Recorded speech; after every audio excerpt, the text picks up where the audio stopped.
बात की बात में विश्वास बदल जाता है, बात की बात में विश्वास बदल जाता है, रात की रात में इतिहास बदल जाता है। तुम घटाओं से मत घबराओ, क्योंकि घटाओं की तो बात क्या, समय आने पे तो घनश्याम बदल जाता है। समय आने पे तो घनश्याम बदल जाता है। समय बहुत कुछ दिखलाता है। समय कभी सोने के सिंहासनों पर भी बैठाता है। समय कभी नौकरों का काम भी करा देता है। समय किसी को आसमान में उड़ना सिखा देता है तो समय किसी को मिट्टी में मिलाना भी सिखा देता है। लोग कहते हैं कि समय बदल जाता है। मैं कहती हूँ समय नहीं, समय के साथ साथ इंसान के हालात बदल जाते हैं। जब बच्चा जन्म लेता है तो दुनिया उसको प्यार करती है, और जो बुढ़ापे में मरता है तो बहुत कम लोग होते हैं जो जीवन में ऐसे कृत्य करते हैं जिन्हें लोग मरने के बाद भी प्यार करते हैं। क्योंकि कहा भी है, कोई न जाने इस जीवन में कैसी घड़ी आ जावे, राज तिलक की मंगल वेला राम सिया बन जावे, जग की प्यास बुझाने वाला प्यासा ही मर जावे। कहा है, कोई न जाने इस जीवन में कैसी घड़ी आ जावे और राज तिलक की मंगल वेला राम सिया बन जावे। कि राज तिलक की कितनी तैयारियां हो रही थी। बड़े बड़े ज्योतिषी, बड़े बड़े पंडित जहां मौजूद थे, लेकिन वहां भी किसी को क्या पता था कि राज सिंहासन की जगह वन में वास हो जाएगा। फिर भी सम्यक दृष्टि कभी घबराता नहीं, समय के साथ समझौता करता है, समय को सुखद बनाता है, समय को शुभ बनाता है। कभी अशुभ भी आए तो उसे शुभ में परिवर्तित कर देता है। और कहते भी हम रोज पढ़ते हैं, सूरज चांद छिपे निकले ऋतु फिर कर आवे, प्यारी आयु ऐसे बीते पता नहीं पावे।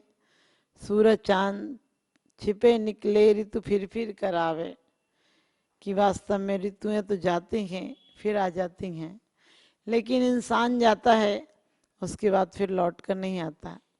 लोग कहते हैं लौट कर तो आता है, क्योंकि जब तक संसार है तब तक जन्म मरण है। लेकिन एक बात सच है कि इंसान उसी रूप में लौट कर नहीं आता है, क्योंकि पता नहीं जो आज राजा था कल नाली का कीड़ा बन जाए, जो आज एक पशु था वो भी परमात्मा बन जाए।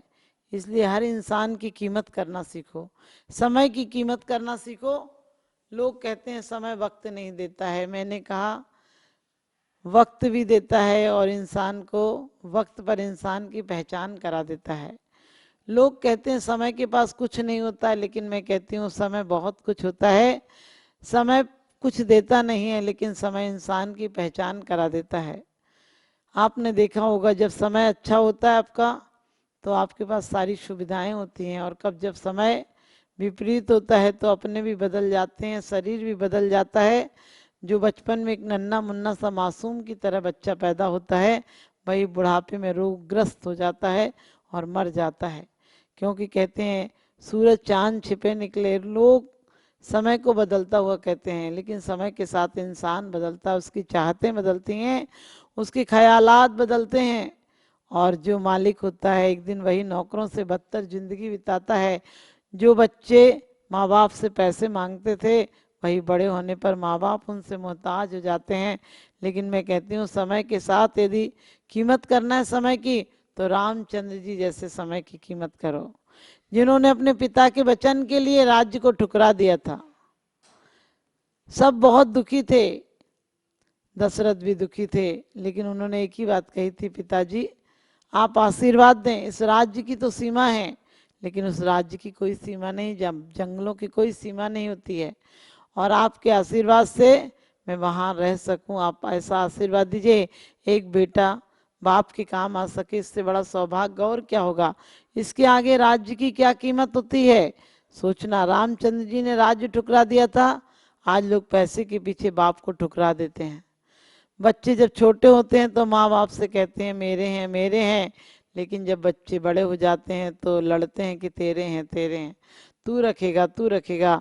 ऐसा कभी मत करना, क्योंकि कहते हैं कमान से निकला हुआ तीर वापिस नहीं आता, कमान से निकला हुआ तीर वापिस नहीं आता, और आंख से आंसू निकल जाए तो आंखों में वापिस नहीं जाता। समय सोने से भी महंगा है, इसे संभालने की कोशिश करो, क्योंकि गया हुआ समय वापिस नहीं आता, गया हुआ समय वापिस नहीं आता।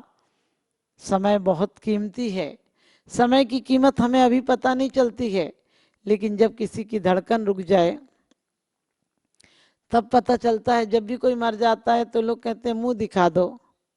मैंने कहा इतने दिन मुंह देखा था तब क्या किया, इतने दिन मुंह देखा तुमने तब क्या किया उसका। लोग जब तक बोलते हैं तब तक बोली सुनना पसंद नहीं करता इंसान, लेकिन जब मर जाता है आदमी तो कहते हैं एक बार बोल जाओ। मैं कहती हूँ एक बार बोलो या ना बोलो, लेकिन जीवन में ऐसा बोलो कि लोग बाग बाग हो जाएं, आग आग ना हो जाएं। तुम्हारी बोली ऐसी हो, तुम्हारा समय समय सारमय हो, और वो समय सार कब हो सकता है, जब आप समय को पहचानेंगे। इंसान यदि समय की पहचान करता है तो सोने की तरह है, और इंसान यदि सोने में गमाता है, प्रमाद में गमाता है, आलस में गमाता है, तो समझना वो मिट्टी बना देता है समय को। क्योंकि कहते हैं समय बहुत कीमती होता है, समय की परख जो कर लेते हैं वो समय सारमय हो जाते हैं। एक एक समय करोड़ों की कीमत से भी वापस नहीं आता है।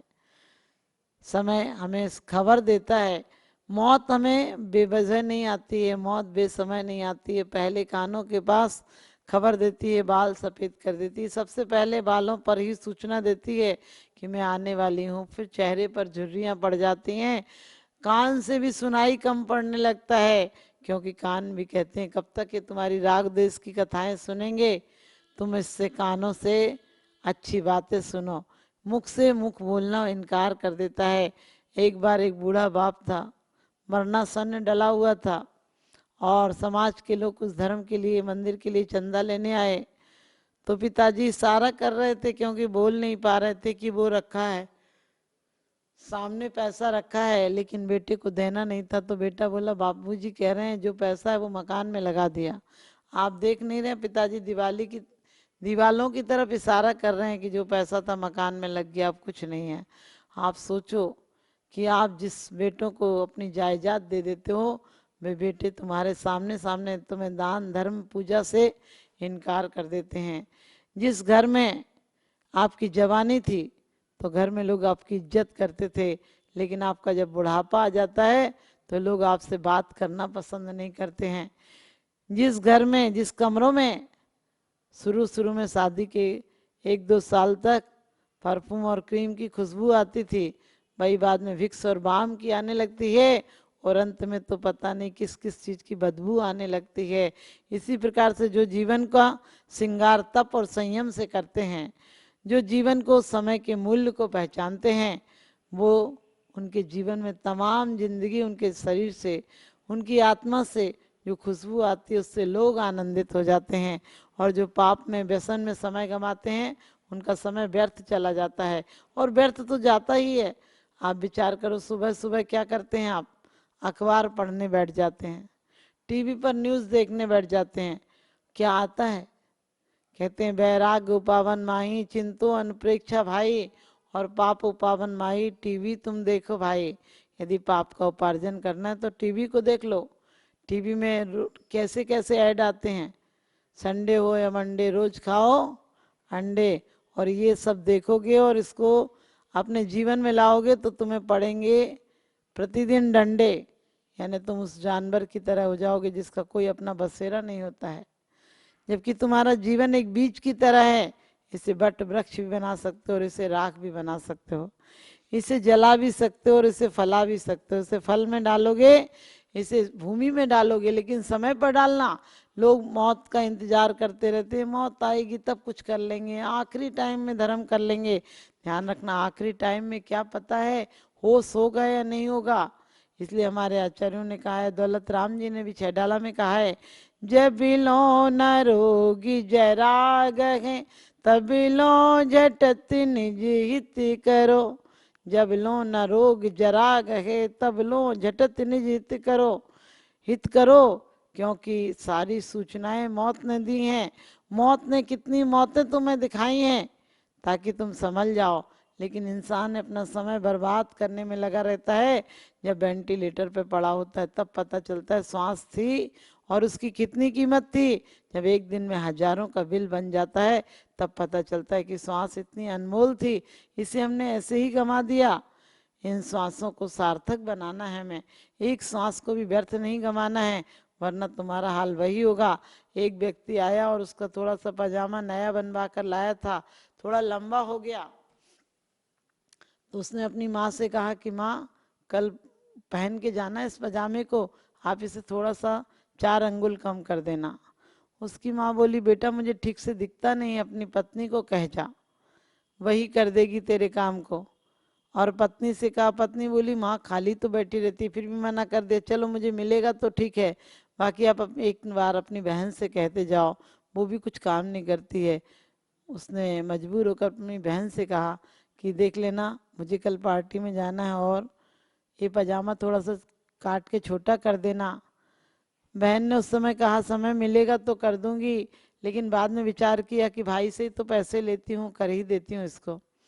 और उसने रात के समय वो पजामा छोटा कर दिया थोड़ा सा।